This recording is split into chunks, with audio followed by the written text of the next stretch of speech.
Everybody, and happy St. Patrick's Day. If you're watching live, it's St. Patrick's Day here in Ireland, and so I hope you're enjoying the weekend. It's a Friday. We're going to have a long weekend here in Ireland, and I hope you enjoy your weekend. Take some time to relax with your family and your friends, and look after yourself as well if you're not to be working this weekend. So let's get into this. I'm going to talk about communication, and communication specifically when you're angry, and how to be a bit more proactive in doing that if you do get angry. Now, I do talk about a relationship. I will be discussing it from the point of view of a couple, a couple's relationship, but it really doesn't matter what kind of relationship it is. This can work. These tools can work in any relationship that you might have, whether it's personal or in business. Okay, so the first thing to say to you is that I'm not talking about a domestic violence situation here. I know I talked about it last week. So this is just normal, run of the mill. Everybody has arguments in their relationships. You have an argument with a friend, a family member, somebody, a work colleague, or you're having an argument with your other half. You get angry. What do? So it's ordinary run-of-the-mill stuff. It is not to do with domestic violence. So first things first. We all have these arguments. It's perfectly normal to have arguments in a relationship. Everybody does. We can't agree with everybody 100% of the time, and that goes for a personal relationship, a couple's relationship. Honesty is a vital component of any relationship, and experiencing all your emotions is being honest. You're entitled to experience your emotions. You won't agree 100% of the time with your other half.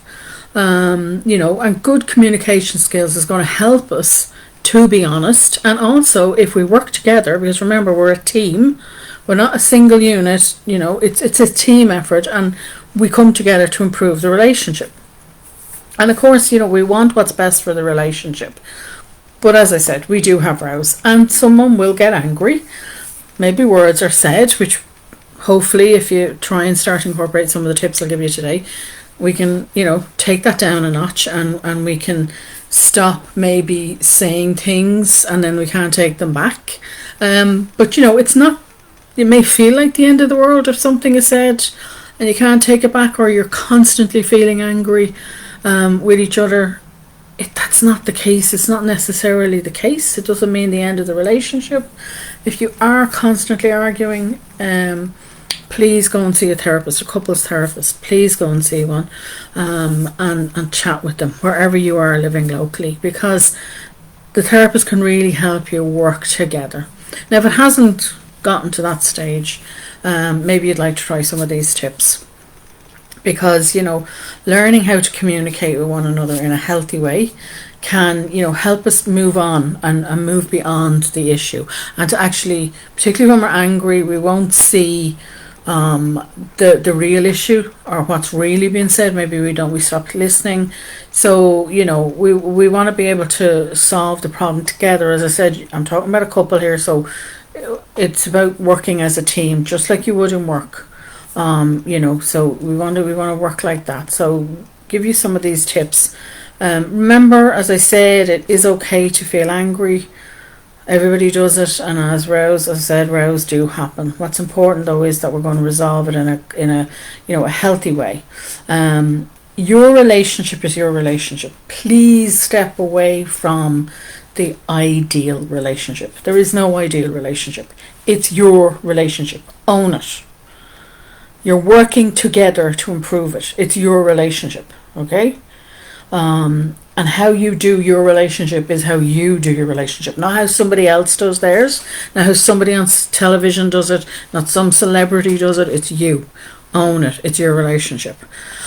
So if you do get really angry, what you need to do is you really do need to be honest enough to say, I need to step back here. I need to take a time out. I need to stop. I need to take a breath. Give me a few minutes. Take a short break before you continue the conversation. Don't try to continue the conversation. If you're getting angry, forget about it. You cannot continue the conversation because you're not really listening at this point, or the other person isn't really listening at this point. So the problem is going to get buried, and it's not really going to be discussed. So therefore, a proper solution is not going to be found. You both need to take a break away from it, but communicate that you need the break. Nobody can read your mind. Okay, a healthy way to deal with the anger is to say, I'm feeling angry, because it's your emotion, not that person's. It's not, you're making me feel angry. Use your I statements. I'm feeling angry. I need to take a break. Can we take 5 minutes, 10 minutes, half an hour, or could we come back to it tomorrow? So ask for what you need. This is healthy communication. So then use the time apart to calm down. Maybe go for a walk, watch some television, comedy, something. Talk to a friend, play a video game, go use your gym equipment, go to the gym. Use up that anger in a healthy way. Help yourself relax in some way, that you start to take it down a notch. Take a break from the situation is what you really need to do here. And really, your partner shouldn't mind that you need to do this. If you communicate, look, I really need to take this break. I'm willing to discuss this issue, but I'm getting angry and I don't want to talk while I'm angry. I need to calm down. I need to feel a little bit calmer, and then I'm willing to talk about it. So please allow me. If you can't communicate like that when you're angry, I would suggest you go see a therapist to help you with your anger management, okay? And to help you be able to communicate in a little bit better manner. But two, maybe develop a signal until you actually learn to communicate a little bit better, to say the words I, instead of you're making me feel so angry when you say this. Instead of going with the anger like that, have a signal that you both know. If I need a break, something, please, even if you can't get the words out, you have some sort of a signal between the two. He says, okay, we've taken it too far, we need a timeout. Basically, so if you have that kind of a timeout, if you take that 5 minutes, 10 minutes, 15 minutes, or whatever time you agree between the two of you, that you need, that'll be enough for you both to just calm down, so you can come back and talk about the real issue in a rational and logical manner. Less anger in there. There's still going to be emotion in there, but if you still feel that you need, okay, I'm still feeling angry, I need time away, try using the 48-hour rule. Okay, good thing to do is to sleep on it. Basically, it allows your mind to calm down. It allows you both time out. I mean, we've talked about giving kids time out. You're going to take your time out as an adult, and think about the situation further. Calm yourself down even more. Do what you need to do over the next 48 hours to bring yourself down and really think about the situation. What's really going on here? What's driving your anger behind the situation? But if you're still feeling hurt and angry 48 hours later, say something. Do say something. Don't use silence, because silence can be quite passive aggressive. It's another form of anger. And remember, your other half or the other person can't read your mind. So, if you don't speak up when you're upset, then there's no way for them to apologize. There's no way for them to read your mind. They can't change their behavior. They can't acknowledge your hurt feelings. And therefore, if you can't communicate that I'm still upset about it, I'm so upset about this, after that 48 hours, and you say to them, look, I still need some more time to think about this. But once they do, if they do, and that your partner is apologizing sincerely, then try and let it go. That's hard. You might need somebody to help you work through that if it is a big issue. Depends on what you're arguing about. If it's a big enough issue, then yeah, you do need to go and talk it through with somebody else. The other thing about arguing when we're angry, we do tend to bring up stuff from the past. Again, if it's not relevant, if it's not a repeat behaviour, then, you know, you need to think about not bringing that up. Again, very hard to do, and it takes practice. It takes a big person, a very courageous person, not to bring up all the little things that that happened in the past. You remember, you're being proactive when you're taking that 48-hour time away, or the 24 hours away to think about it. You're not really going to have 24 hours or 48 hours, because you're going to have work, you're going to have other commitments, but you do need to take time apart to calm down and really think. So once you have calmed down, really think about the situation. What was going on for you? Why were you so angry? Was it how your partner spoke to you? Was it the issue itself? Was it really about that issue? Or was it being connected into something in the past? Was it a past issue? You know, could it have been your anger? Could that have just been a build-up from the day that it was in it? Maybe somebody else annoyed you, and now your partner said something to you and you just flipped. So you really have to think about it. You know, could it have been influenced by something in work, or by another family member or friend? You really need to figure out the problem. What was the issue and what was really behind it? And then, you know, think about how you can explain that. Again, if you are not good with using your words, write it down. It's okay to write something down to get it clear in your own mind as to what you want to say, and even read that to your partner. It should be okay to do that, and for them to allow you that time to read it to them. You know, so when the time is right, then, and you have got your thoughts down, maybe on paper, or you got your thoughts clear in your head as to what the real issue was here. If you need to apologise, then please apologise. Or if you're hurt, again, you need to communicate that with them so they can apologise. But find the right time to talk. This is key. A lot of the times when we're angry about something, we'll want it dealt with, you know. We'll nitpick at it until we want it talked about. And maybe that is not the best time. I mean, if you're trying to have a conversation with somebody and they're watching their favourite programme, or they're watching the soccer, you know, or whatever sport they're into, that's not the right time to talk to them. You can't phone them up and have the talk while they're at work. It's not the best time. Again, if the kids are within earshot or they're constantly disrupting you, it's not the right time. If you've got friends coming over or family coming over, it's not the right time. So pick the right time away from the distraction. You were so angry about this issue. You do need to sit down as a couple and talk it through. So you need to remove the distractions. Turn off the social media and the phones. Make sure the kids are out of earshot.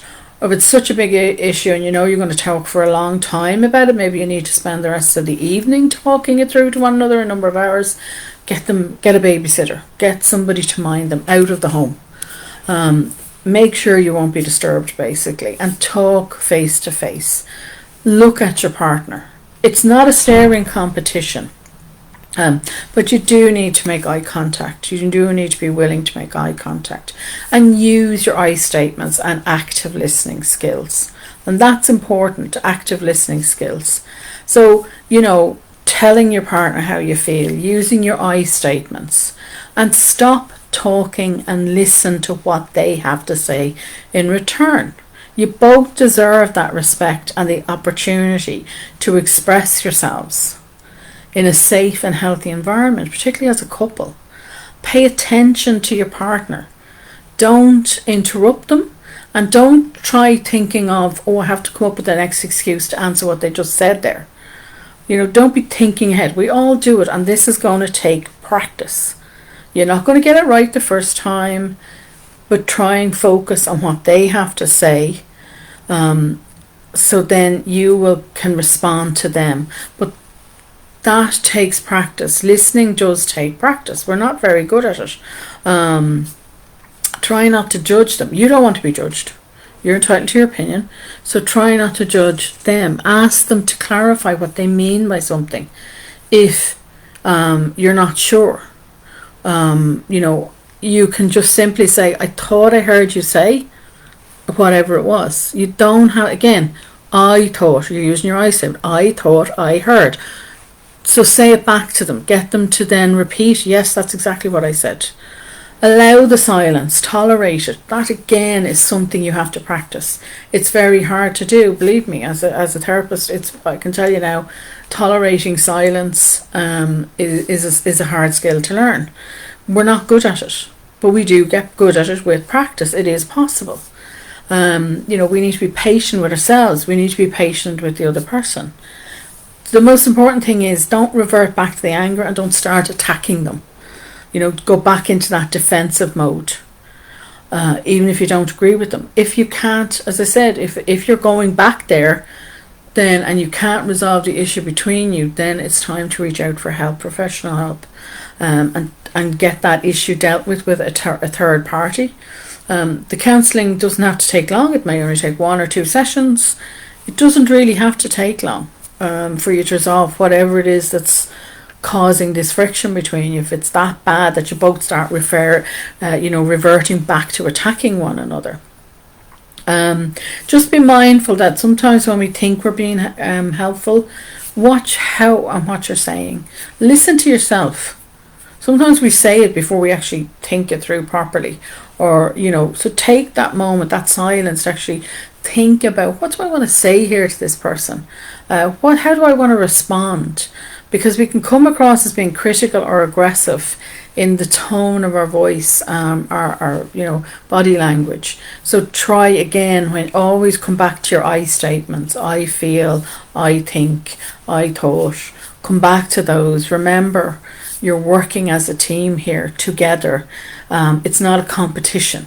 It's your relationship, and you're working together.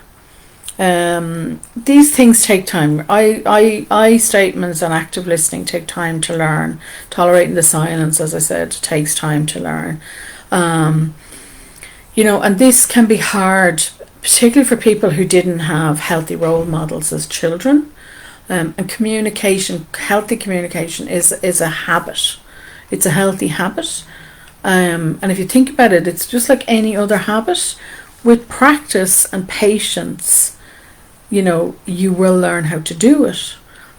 You're going to make mistakes, but if you can learn together as a couple and work together as a couple to, correct the mistakes, take the small steps together to improve your communication, then you're going to build each other's confidence up, and you're going to get those bigger rewards that you want in the relationship, because communication is always key in any relationship, particularly healthy communication. If you feel, oh no, I can't do this is just no. Again, a therapist can help you to learn these skills. So if it is a case that you just didn't have healthy role models as a child, you haven't learned how to communicate in a healthy way, it's your issue. You have to deal with it. It's not your partner's issue. So think about reaching out to a therapist and getting their support. It's like doing a course with them, in healthy communication, and they will be able to actually model it for you, and they will also be able to work with you to improve your communication, as well as any issues that are arising because you can't communicate properly. So that's it for this week. I do talk more about communication skills in my book, The Building Blocks of Self-Care. It's on Amazon. It's also in my shop. There are also 3 other books up there if you want to check them out on Amazon and on my shop. So that's it for this week. As I said, happy St. Patrick's Day. I hope everybody's well and enjoying the weekend. I will see you next week. Take care for now, and I'll talk to you then.